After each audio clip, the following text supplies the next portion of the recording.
నమస్తే Bhavat media news కి స్వాగతం. ముందుగా హెడ్లైన్స్.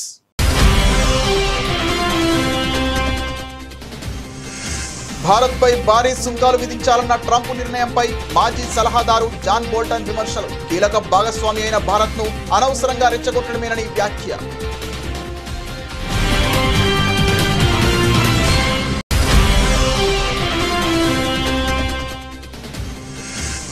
పాకిస్తాన్ తప్పుడు ప్రచారాన్ని వీడియోలతో తిప్పికొట్టిన భారత్ ఓస్నిట్. ఆపరేషన్ సింధూర్లో పాక్కు భారీ నష్టం వాటిల్లినట్టు ఆధారాలు.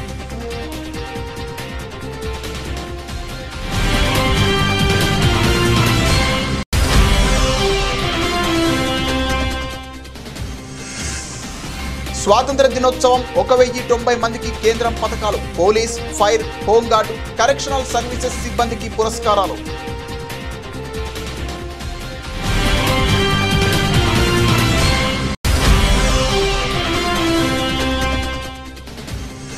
రాష్ట్రంలో భారీ వర్షాలు కురిసే అవకాశం ఉన్న నేపథ్యంలో వైద్య సిబ్బందికి సెలవులు రద్దు చేసిన ప్రభుత్వం. 3 రోజులు అప్రమత్తంగా ఉండాలన్న మంత్రి దామోదర్ రాజనరసింహ.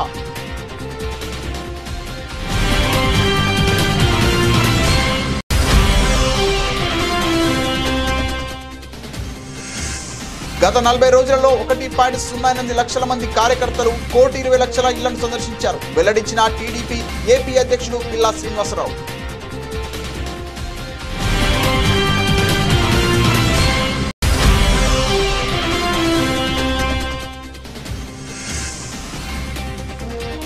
కోదండరాం, అమీర్ అలీఖాన్ నియామకాలపై సుప్రీంకోర్టు స్టే. వారి నియామకాలు నిలిపివేస్తూ సంచలన తీర్పు.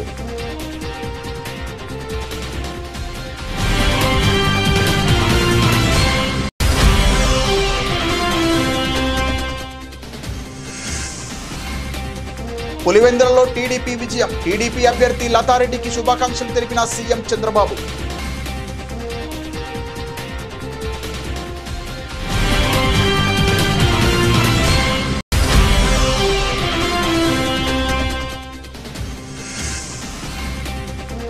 పులివెందుల ఒంటిమిట్ట ఉప ఎన్నికలు రద్దు చేయాలన్న వైసీపీ అధినేత. కేంద్ర బలగాల ఆధ్వర్యంలో తిరిగి ఎన్నికలు నిర్వహించాలని వైఎస్ జగన్ డిమాండ్.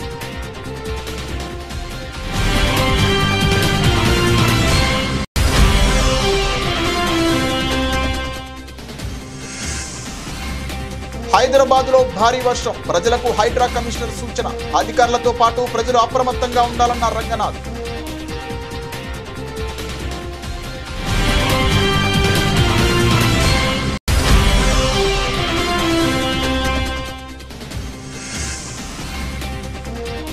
బుడమేరుకు మళ్లీ వరదలంటూ వార్తలు. వదంతులు నమ్మవద్దన్న జిల్లా కలెక్టర్ లక్ష్మీష.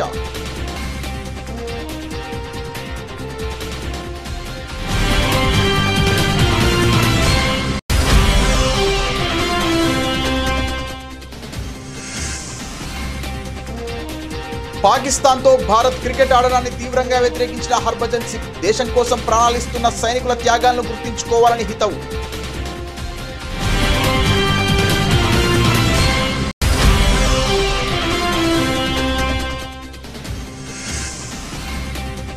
తిరుమల శ్రీవారిని దర్శించుకున్న జాన్వీ కపూర్, సిద్ధార్థ్ మల్హోత్రా. తీర్థ ప్రసాదాలు అందజేసి ఆశీర్వచనం చేసిన పండితులు.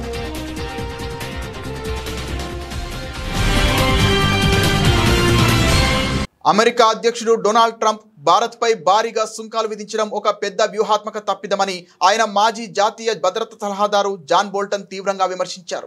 ఇది ఇరు దేశాల మధ్య ద్వైపాక్షిక సంబంధాలను దెబ్బతీస్తోందని, కీలక భాగస్వామి అయిన భారత్ను అనవసరంగా రెచ్చగొట్టడమేనని ఆయన అభిప్రాయపడ్డారు. రష్యా నుంచి చమురు కొనుగోలు చేస్తుందన్న కారణంతో భారత్పై ట్రంప్ ఏకంగా 50% సుంకాలు విధించిన విషయం తెలిసిందే.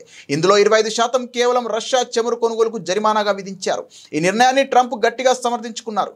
భారత్ భారీగా రష్యా చమురు కొంటూ దానికి బహిరంగ మార్కెట్లో అమ్మి పెద్ద లాభాలు గడిస్తోంది. రష్యా యుద్ధం వల్ల ఉక్రెయిన్లో ఎంతమంది చనిపోతున్నారనే దానిపై వారికి పట్టింపు లేదని ట్రంప్ తన సోషల్ మీడియా ప్లాట్ఫామ్ ట్రూత్ సోషల్లో ఆరోపించారు. అయితే ట్రంప్ తీరును బోల్టన్ తప్పుపట్టారు. భారత వైమానిక దళం విమానాలను కూల్చివేశామంటూ పాకిస్తాన్ చేస్తున్న తప్పుడు ప్రచారాన్ని భారత ఓపెన్ సోర్స్ ఇంటెలిజెన్స్ ఓస్నిట్ కమ్యూనిటీ బట్టబయలు చేసింది. ఆపరేషన్ సింధూర్ సమయంలో తమ ప్రాంతంలో భారత విమానాలు కూలిపోయాయంటూ పాకిస్తానీలు ప్రచారం చేసిన వీడియోలు వాస్తవానికి పాకిస్తాన్ వైమానిక దళానికి PAF చెందినవేనని ఆధారాలతో సహా నిరూపించింది.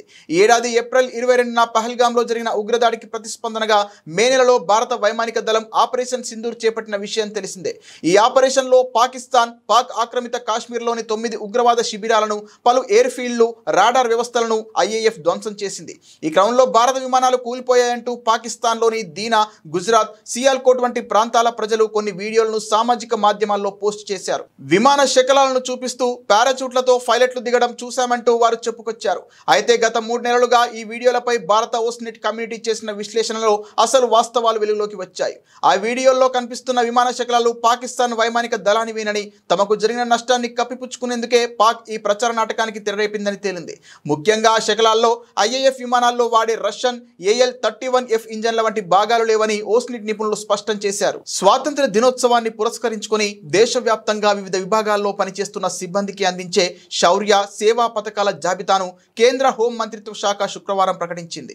ఈ ఏడాది మొత్తం 1090 మంది సిబ్బందిని ఈ పురస్కారాలకు ఎంపిక చేశారు. విధి నిర్వహణలో అసమాన ధైర్య సాహసాలు ప్రదర్శించిన వారికి అందించే శౌర్య పథకాలలో అత్యధికం జమ్మూ కాశ్మీర్ సిబ్బందికే దక్కడం విశేషం. ఈ ఏడాది ప్రకటించిన మొత్తం 1090 పథకాలలో 233 శౌర్య పథకాలు, 99 రాష్ట్రపతి విశిష్ట సేవా పథకాలు, 758 ప్రశంసనీయ సేవా పథకాలున్నాయి. దేశ శాంతి భద్రతల పరిరక్షణలో కీలక పాత్ర పోషించే పోలీస్ శాఖకు అత్యధిక పథకాలు లభించాయి. పోలీస్ విభాగంలో 226 మందికి శౌర్య పథకాలు, 89 మందికి రాష్ట్రపతి విశిష్ట సేవా పథకాలు, 635 మందికి ప్రశంసనీయ సేవా పథకాలు ప్రకటించారు. శౌర్య పథకాలు పొందిన వారిలో జమ్మూ కాశ్మీర్ తర్వాత సెంట్రల్ రిజర్వ్ పోలీస్ ఫోర్స్, సరిహద్దు భద్రతా దళం సిబ్బంది తర్వాతి స్థానాల్లో ఉన్నారు. ఇతర విభాగాలైన ఫైర్ సర్వీసెస్ లో 6 శౌర్య పథకాలు, 5 రాష్ట్రపతి విశిష్ట సేవా పథకాలు, 51 ప్రశంసనీయ సేవా పథకాలు సహా మొత్తం 62 పురస్కారాలు ప్రకటించారు. హోంగార్డు, సివిల్ డిఫెన్స్ విభాగంలో 1 శౌర్య పథకం, 3 రాష్ట్రపతి విశిష్ట సేవా పథకాలు, 41 ప్రశంసనీయ సేవా పథకాలున్నాయి. కరెక్షనల్ సర్వీసెస్ లో 2 రాష్ట్రపతి విశిష్ట సేవా పథకాలు, 31 మందికి ప్రశంసనీయ సేవా పథకాలు అందించనున్నారు. రాష్ట్రంలో రానున్న 3 రోజుల పాటు భారీ వర్షాలు కురిసే అవకాశం ఉన్న నేపథ్యంలో వైద్య సిబ్బందికి ప్రభుత్వం సెలవులు రద్దు చేసింది. ఈ 3 రోజుల పాటు ఆరోగ్య శాఖ అధికారులు, సిబ్బంది అప్రమత్తంగా ఉండాలని మంత్రి దామోదర రాజనరసింహ సూచించారు. ఆరోగ్య శాఖ ఉన్నతాధికారులతో మంత్రి టెలికాన్ఫరెన్స్ నిర్వహించారు. ఆసుపత్రుల సూపరింటెండెంట్లు, ఆర్ఎంఓలు, వైద్యాధికారులు, వైద్యులు, సిబ్బంది ఖచ్చితంగా ఆసుపత్రుల్లోనే ఉండాలని ఆదేశించారు. అందుకు అనుగుణంగా ఏర్పాట్లు చేసుకోవాలని చెప్పారు. అందరికీ సెలవులు రద్దు చేయాలని ఉన్నతాధికారులను మంత్రి ఆదేశించారు. అంబులెన్సులు, 102 వాహనాలు అన్ని సిద్ధంగా ఉంచుకోవాలని, ఎక్కడ అత్యవసరం ఉన్నా తక్షణమే వెళ్లి రోగులను తరలించేలా డ్రైవర్లు, ఈఎంటీలను 24 గంటలు అందుబాటులో ఉంచుకోవాలన్నారు. ఆసుపత్రుల్లో విద్యుత్ అంతరాయం లేకుండా చర్యలు తీసుకోవాలని, కరెంటు పోతే ఆ మరుక్షణమే జనరేటర్లను ప్రారంభించి రోగులకు ఇబ్బంది లేకుండా చూసుకోవాలని ఆదేశించారు. భారీ వర్షాల నేపథ్యంలో ఆసుపత్రులలోకి నీరు చేరకుండా ముందు జాగ్రత్త చర్యలు తీసుకోవాలని ఆదేశించారు. సుపరిపాలన తొలి అడుగు కార్యక్రమంలో భాగంగా గత 40 రోజులలో 1.08 లక్షల మంది కార్యకర్తలు 1,20,00,000 ఇళ్లను సందర్శించారని టీడీపీ రాష్ట్ర అధ్యక్షుడు పల్లా శ్రీనివాసరావు తెలిపారు. టెక్నాలజీని ఉపయోగించి జియో ట్యాగింగ్ ద్వారా ఈ కార్యక్రమాన్ని పర్యవేక్షించామన్నారు. ఈ కార్యక్రమం ద్వారా ఏడాది కాలంలో ప్రజలు పొందిన లబ్ధి, ప్రభుత్వ పాలనపై వారి అభిప్రాయాలను తెలుసుకున్నట్లు పేర్కొన్నారు. గత 12 నెలలుగా కూటమి ప్రభుత్వం చేసినటువంటి అభివృద్ధి కార్యక్రమాలు ఉన్నాయో ఆ అభివృద్ధి కార్యక్రమాలని ప్రజల దృష్టికి తీసుకువెళ్ళడం, మళ్ళీ వారి దగ్గర నుంచి ఫీడ్బ్యాక్ తీసుకొని మళ్ళీ పార్టీకి తెలియజేయడం. ఈ విధంగా సుమారు 40 రోజులు 1,08,000 మంది కార్యకర్తలు ప్రతిరోజు కూడా పాల్గొని ఇంటింటికి వెళ్ళి ఏదైతే మేము ఇచ్చినటువంటి పాంప్లెట్ ఉందో ఆ పాంప్లెట్ని ప్రతి ఇంటికి కూడా చేరవేయడం జరిగింది. ఈరోజు ఒకసారి ఆ కార్యక్రమంలో ఎన్ని గడపలు, ఎన్ని ఇల్లులు టచ్ చేశారా అనేది కానీ ఒకసారి చూసుకుంటే, ఎందుకంటే ఈరోజు మా యువ నాయకులు కేవలం ఇంటింటికి వెళ్ళారు, మన పాంప్లెట్ ఇచ్చారు అంటే తీసుకునే విధంగా కాదు. దాన్ని మేము టెక్నాలజీతో జోడించి ప్రతి ఇంటి దగ్గర కూడా ఆ జియో ట్యాగింగ్ వచ్చినట్టుగా ఆ డేటా అంతా కూడా బ్యాక్గ్రౌండ్ చెక్ చేసుకొని మరి ఈరోజు మీకు తెలియజేస్తున్నాం. ఈ గడిచిన 40 రోజులుగా ప్రతిరోజు 1,00,000 మంది మరి తిరిగి ఈ రాష్ట్రంలో 1,20,00,000 ఇల్లుని టచ్ చేయడం జరిగిందని చెప్పి ఈ సందర్భంగా తెలియజేస్తున్నాం. ఎగ్జాక్ట్ గా ఫిగర్ చెప్పాలి అంటే 1,20,53,109 ఇల్లులు మరి ఈరోజు మా క్యాడర్ అంతా వెళ్ళి ఈ సుపరిపాలనలో తొలి అడుగు అనే కార్యక్రమాన్ని లో భాగంగా ఇన్ని ఇల్లులు టచ్ చేయడం జరిగిందని చెప్పేసి ఇంటింటికి వెళ్ళడం జరిగిందని చెప్పి మీకు తెలియజేస్తున్నాం. అంటే రాష్ట్రంలో 1,50,00,000 ఇల్లులుంటే 1,20,00,000 ఇల్లులు మా కేడరు గడిచిన 40 రోజులుగా మరి ఇంటింటికి వెళ్ళి ఈ సుపరిపాలన తొలి అడుగులో పాంప్లెట్ ఇవ్వడం జరిగిందని చెప్పి తెలియజేస్తున్నాం. తెలంగాణ జనసమితి అధ్యక్షుడు కోదండరాం అమీర్ అలీఖాన్ నియామకాలపై సుప్రీంకోర్టు స్టే విధించింది. గవర్నర్ కోటాలో వీరిద్దరిని తెలంగాణ ఎమ్మెల్సీలుగా నియమించగా ఈ నియామకాలను సవాల్ చేస్తూ బీఆర్ఎస్ నేత దాసోజు శ్రవణ్ దాఖలు చేసిన పిటిషన్పై విచారణ జరిపిన సుప్రీంకోర్టు ఈ సంచలన తీర్పును వెలువరించింది. దీంతో వారికి అత్యున్నత న్యాయస్థానంలో ఎదురుదెబ్బ తగిలింది. వారి నియామకాలను నిలిపివేస్తూ కోర్టు తీర్పు వెలువరించింది. ఎమ్మెల్సీలుగా కోదండరాం అమీర్ అలీఖాన్ నియామకాలను సవాల్ చేస్తూ బీఆర్ఎస్ నేతలు దాసోజు శ్రవణ్ కుమార్, సత్యనారాయణ సుప్రీంకోర్టులో పిటిషన్ దాఖలు చేశారు. ఆ పిటిషన్లపై విచారణ జరిపిన సుప్రీంకోర్టు నేడు తీర్పును వెలువరించింది. తదుపరి ఉత్తర్వులకు అనుగుణంగా ఎంపిక ఉండాలని పేర్కొంటూ గతంలో ఇచ్చిన మధ్యంతర ఉత్తర్వులను ధర్మాసనం సవరించింది. మధ్యంతర ఉత్తర్వుల తర్వాత ప్రమాణ స్వీకారం చేయడం తప్పని సుప్రీంకోర్టు పేర్కొంది. మాకు గవర్నర్ గారు అన్యాయంగా మా యొక్క ప్రతిపాదనలను గత ప్రభుత్వం చేసిన ప్రతిపాదనలు రద్దు చేసింది. ఆ రద్దు చేసినటువంటి ఒక రద్దు చేసిన దాన్ని హైకోర్టు కొట్టివేసింది. హైకోర్టు ఆర్డర్ మాకు ఫేవరబుల్గా వచ్చింది. అయినప్పటికీ కూడా గవర్నర్ అమలు చేయకపోతే మేము సుప్రీంకోర్టుకు వచ్చినాము. మాకు న్యాయం జరగాల, చట్ట ప్రకారం రాజ్యాంగ ప్రకారం మాకు న్యాయం జరగాల అని చెప్పని మేము ఇక్కడికి రావడం జరిగింది. ఆర్డర్ కాపీ రాలేదన్న ఇవాళ సుప్రీంకోర్టు ఆర్గ్యుమెంట్స్ది. అది వచ్చిన తర్వాత నేను ఇమీడియట్లీ మీ అడ్వకేట్ చెప్పినటువంటి అంశం ఏంటి? మీ అడ్వకేట్ మీకు ఇచ్చినటువంటి అంశం ఏంటి? అంటే ఏం జరిగిందన్నారు, ఏం జరిగిందని చెప్పారు? తెలియకల ప్రశ్న ఇది. నో, ఏమన్నారంటే గతంలో ఉన్నటువంటి సుప్రీంకోర్టు ఆర్డర్ ఏదైతుందో దాన్ని మోడిఫై చేస్తూ ఉన్నారు. 14th August 24 నాడు ఏదైతే సుప్రీంకోర్టు ఆర్డర్ ఇచ్చిందో ఆ ఆర్డర్ను మోడిఫై చేస్తూ ఉన్నాము. తదనంతరం జరిగినటువంటి యొక్క పర్యవసాన కార్యక్రమాలన్నీ కూడా రద్దయినట్లుగా అన్నట్టుగా మాట్లాడారు. కాబట్టి అన్కాన్స్టిట్యూషనల్ యాక్టివిటీస్ నన్ను ఇప్పుడు నేను ఆర్డర్ వచ్చినాక మొత్తం ఎక్స్ప్లెయిన్ చేస్తాను. కరెక్టే, మేము పొలిటికల్ అఫిలియేషన్స్ మాకుంటే కోదండరామ్ గారికి కూడా పొలిటికల్ అఫిలియేషన్స్ ఉన్నాయి కదా, అమీర్ అలీ గారికి కూడా పొలిటికల్ అఫిలియేషన్స్ ఉన్నాయి కదా. ధర్మం ఎవరికైనా, రాజ్యాంగం అనేది కుర్ర సత్యనారాయణ గారికి ఒకటి, దాసోజు శ్రవణ్కి ఒకటి, వెంకటేష్ గారికి ఒకటి, లేకపోతే మా రాజుకి ఒకటి ఉండకూడదు కదా. Constitution should be based on the preamble, equality, Liberty అని అంటే మనం అందరికీ సమానంగా రాజ్యాంగం వర్తించాలా. గవర్నర్ గారు రాజ్యాంగాన్ని సమానంగా వర్తింపజేయలేదు. మాకొక pick and choose, selectively pick and choose, మమ్మల్ని ఏమో మాకు స్పెషల్ అచీవ్మెంట్ లేదు, మాకు లాంగ్ టెన్యూర్ లేదు, లేకపోతే పొలిటికల్లీ అఫిలియేటెడ్ అని అన్నారు. మరి కోదండరామ్ గారు అయితే పార్టీ ప్రెసిడెంటే, తర్వాత అమీర్ అలీ గారికి కూడా పొలిటికల్ యాక్టివిజం ఉంది. మరి వాళ్ళనేమో అపాయింట్ చేస్తుంది. ఆమె మళ్ళీ ప్రెస్ నోట్ ఇచ్చింది 17 జనవరి 2023లో తనే ఒక ప్రెస్ నోట్ ఇచ్చి 24 నాడు ఒక ప్రెస్ నోట్ ఇచ్చి నేను పదవులు ఏవి నింపను అని చెప్పని రాత్రికి రాత్రి ఏ కారణాలు చేతనో వాళ్ళు నామినేట్ చేసినారు. What ever is it sir, ధర్మం గెలవాలని కోరుకుంటున్నా. రాహుల్ గాంధీ గారు అన్నట్టుగా భారత సంవిధానం కాపాడబడాలా, జై సంవిధాన్. అప్పుడైతే completely political motive and illogical interpretation of the constitutional authority that is vested with the governor. కాబట్టి అది సరిచేయబడుతుంది, ధర్మం గెలుస్తుందని భావిస్తుంది. అంటే హైకోర్టుకు మీరు వెళ్ళిన తర్వాత హైకోర్టులో ఏం చెప్తే మీరు సుప్రీంకోర్టుకు వచ్చారు? హైకోర్టులో ఏదైతే మమ్మల్ని గవర్నర్ గారు రిజెక్ట్ చేసినారో ఆ రిజెక్షన్ లెటర్ను రద్దు చేసినారు హైకోర్టు. 2 తర్వాత కోదండరామ్ గారి నామినేషను, గజెట్, ఆ అపాయింట్మెంట్ ఏదైతే ఉండేనో వాటిని కూడా రద్దు చేసినారు. మేము సుప్రీంకోర్టుకు వచ్చిన తర్వాత సుప్రీంకోర్టులో స్టే ఇచ్చినారు. మీకు తెలుసు, అది 14 ఆగస్టు 2024 స్టే ఇచ్చినారు. ఆ స్టే ఇవ్వడంతో మా రిజెక్షన్ రివైవ్ అయిపోయింది. తర్వాత వాళ్ళ గజెట్ రివైవ్ అయిపోయినట్టుగా వాళ్ళు భావించి సుప్రీంకోర్టు తీర్పును తప్పుగా భావించి ఆ గజెట్ను పట్టుకెళ్ళి వాళ్ళు ఓత్ తీసుకున్నారు. అది మరి కోర్టు వాళ్ళ రద్దు చేసినట్టుగా అనిపిస్తూ ఉంది. అంటే సార్ యాక్చువల్లీ ఆ రోజు ఇచ్చినటువంటి తీర్పు ఏంటి? సుప్రీంకోర్టు ఆ రోజు చెప్పినటువంటి అంశం ఏంటి? ఆ రోజు ఏం చెప్పింది, notice serve to the government and to the governor and to the respondents to any appointment made subsequently or subject to the outcome of this SLP అని చెప్పడం జరిగింది. పులివెందుల జెడ్పీటీసీ ఉప ఎన్నికలో తెలుగుదేశం పార్టీ అభ్యర్థి మారెడ్డి లతారెడ్డి విజయం సాధించారు. 6050 ఓట్ల మెజారిటీతో టీడీపీ అభ్యర్థి లతారెడ్డి గెలిచారు. ఈ ఘన విజయంపై ఆంధ్రప్రదేశ్ ముఖ్యమంత్రి తెలుగుదేశం జాతీయ అధ్యక్షుడు నారా చంద్రబాబు నాయుడు స్పందించారు. పులివెందుల జెడ్పీటీసీ ఉప ఎన్నికలో టీడీపీ అభ్యర్థి విజయంపై మంత్రులతో మాట్లాడారు.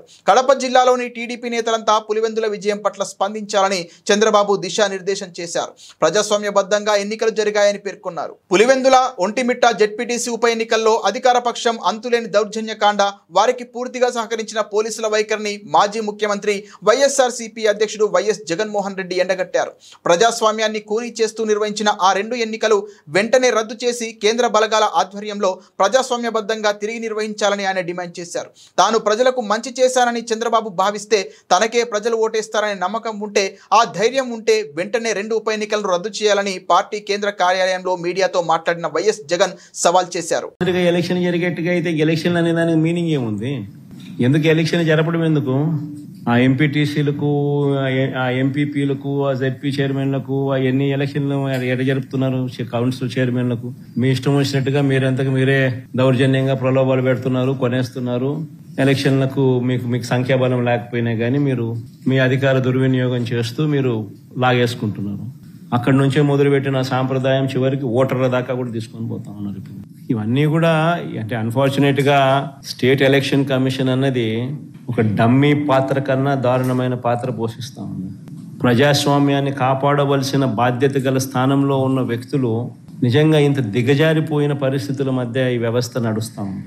Very unfortunate. ఖచ్చితంగా న్యాయ పోరాటంలో భాగంగా కోర్టులకి ఇవన్నీ చూపిస్తాం, కోర్టులకి ఇవన్నీ వేస్తాం. అందుకని వాళ్ళిద్దరు కూడా ఈరోజు వచ్చింది కూడా కోర్టులో వేయడానికే వచ్చినారు. ఇద్దరు జెడ్పీటీసీ అభ్యర్థులు కూడా కోర్టులో వేయడానికే ఇక్కడికి వచ్చినారు. ఈ డీటెయిల్స్ అన్ని తీసుకొని వీళ్ళు కోర్టులో వేస్తారు. న్యాయస్థానం ముందర ఇవన్నీ కూడా ఉంచడం జరుగుతుంది. డిమాండ్ వుడ్ బి కేంద్ర బలగాల చేత, కేంద్ర బలగాల ఆధ్వర్యంలో ప్రజాస్వామ్యబద్ధంగా ఎన్నికలు జరిగించాలి అన్నది డిమాండ్ ఉంది. ఆ డిమాండ్తోనే కోర్టుకు కూడా ఆశ్రయించడం కూడా జరుగుతుంది. జాయిన్ అనే దానికి మీనింగ్ ఏంది? What is the meaning and definition of joining?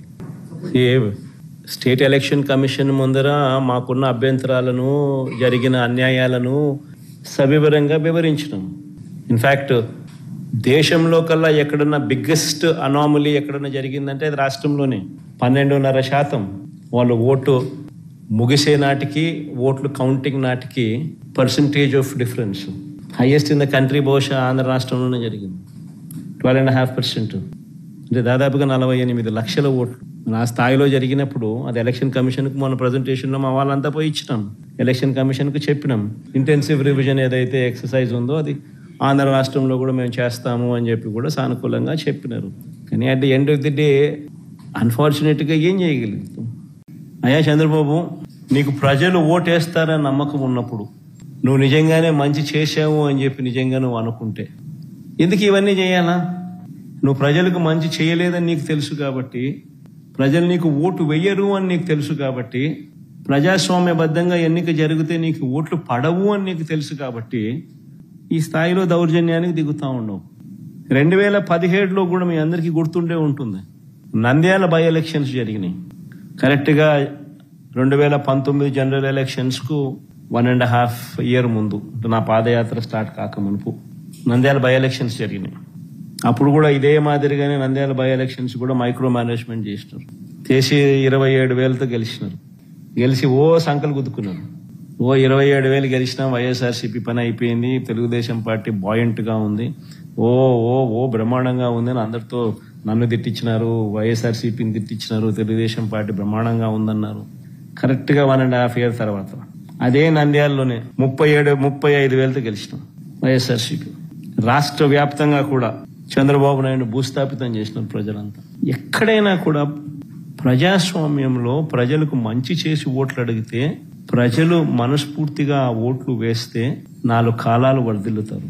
ఈ ఆదిరిగా దౌర్జన్యాలు చేస్తే ఆ దౌర్జన్యాలంతా కూడా టెంపరీగా మీకు ఏదైనా ఉపయోగపడతాయేమో కానీ చివరికి వచ్చేసరికి కన్ను మూసుకొని కళ్ళు తెరిచేసరికి 1.5 year అయిపోయింది. అప్పుడే కన్ను మూసుకొని కళ్ళు తెరిచేసరికి మరో 3 ఏళ్ళు కూడా అయిపోతాయి.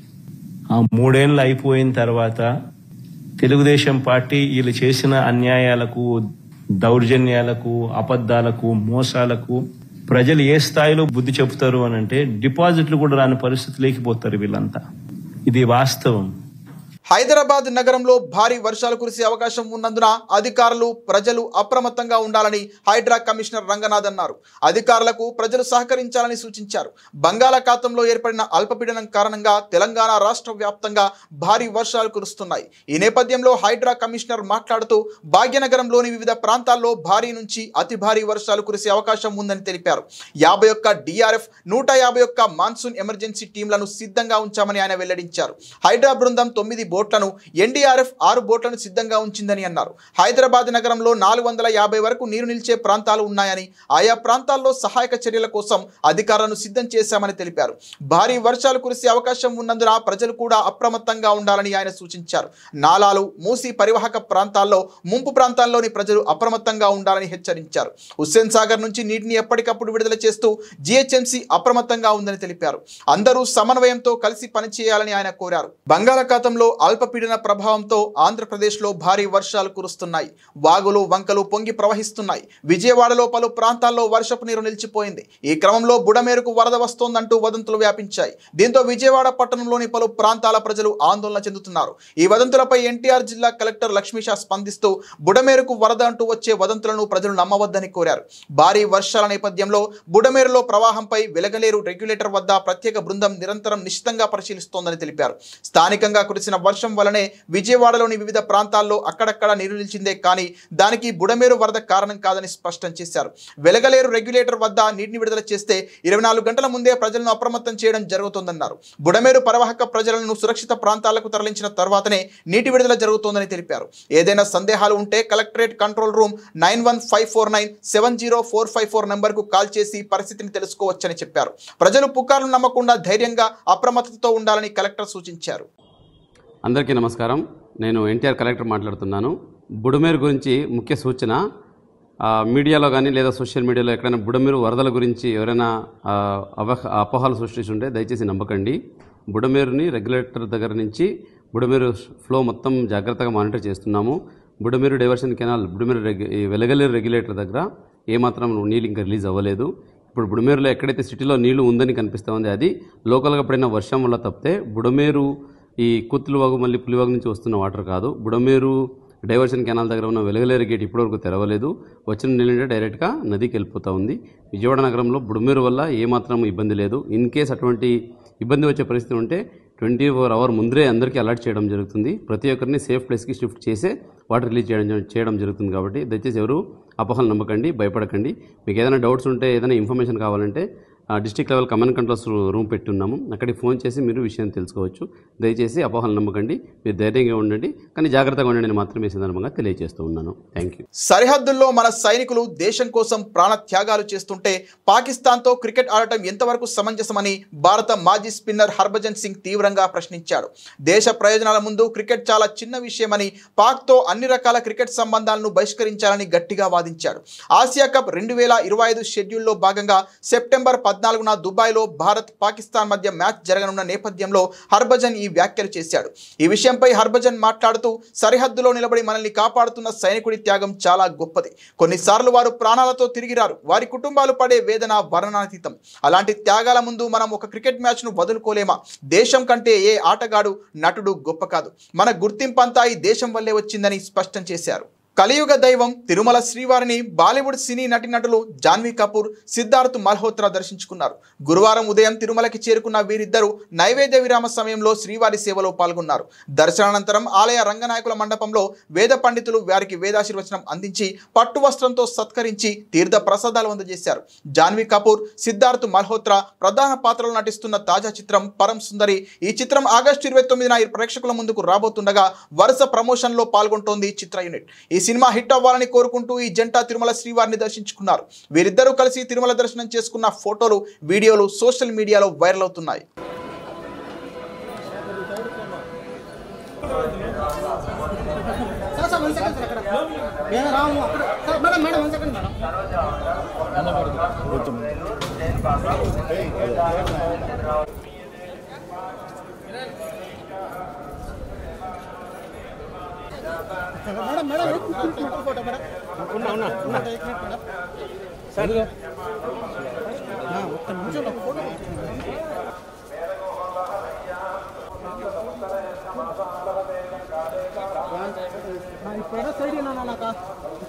బులెటిన్ ముగించే ముందు హెడ్లైన్స్ మరోసారి.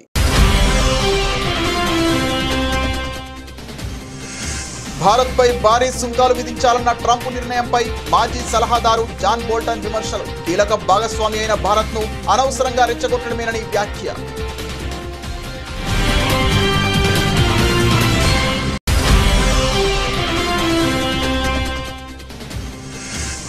పాకిస్తాన్ తప్పుడు ప్రచారాన్ని వీడియోలతో తిప్పికొట్టిన భారత్ ఓస్ని. ఆపరేషన్ సింధూర్లో పాక్కు భారీ నష్టం వాటిల్లినట్టు ఆధారాలు.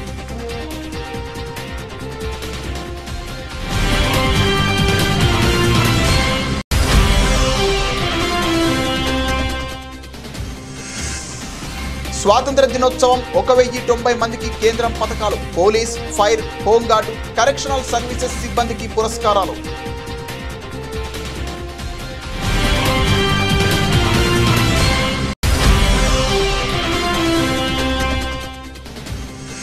రాష్ట్రంలో భారీ వర్షాలు కురిసే అవకాశం ఉన్న నేపథ్యంలో వైద్య సిబ్బందికి సెలవులు రద్దు చేసిన ప్రభుత్వం. 3 రోజులు అప్రమత్తంగా ఉండాలన్న మంత్రి దామోదర్ రాజనరసింహ.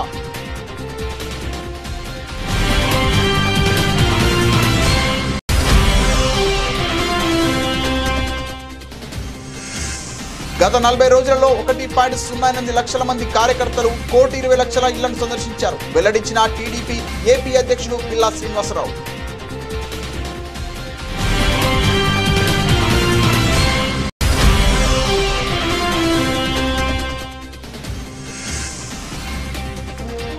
కోదండరాం, అమీర్ అలీ ఖాన్ నియామకాలపై సుప్రీంకోర్టు స్టే. వారి నియామకాలు నిలిపివేస్తూ సంచలన తీర్పు.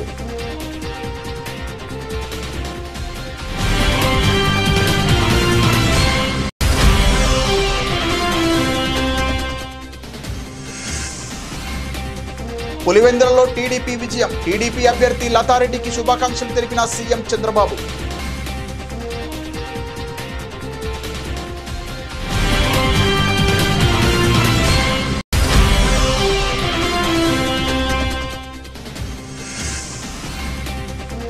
పులివెందుల ఒంటిమిట్ట ఉప ఎన్నికలు రద్దు చేయాలన్న వైసీపీ అధినేత. కేంద్ర బలగాల ఆధ్వర్యంలో తిరిగి ఎన్నికలు నిర్వహించాలని వైఎస్ జగన్ డిమాండ్.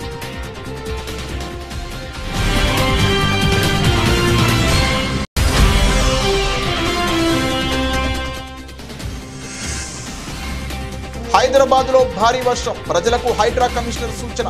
అధికారులతో పాటు ప్రజలు అప్రమత్తంగా ఉండాలన్న రంగనాథ్.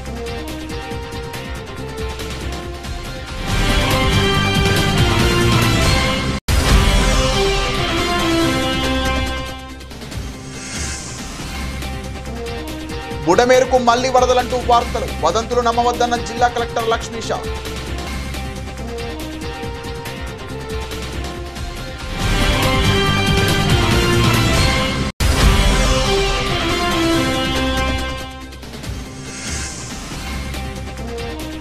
పాకిస్తాన్తో భారత్ క్రికెట్ ఆడడాన్ని తీవ్రంగా వ్యతిరేకించిన హర్భజన్ సింగ్. దేశం కోసం ప్రాణాలిస్తున్న సైనికుల త్యాగాలను గుర్తుంచుకోవాలని హితవు.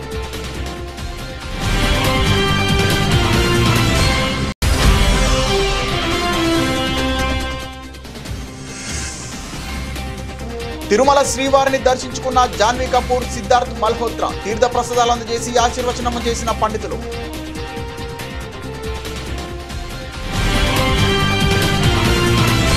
ఇది ఇవాల్టి బులెటిన్. మరిన్ని వార్తల సమాహారంతో మళ్ళీ కలుద్దాం. నమస్తే.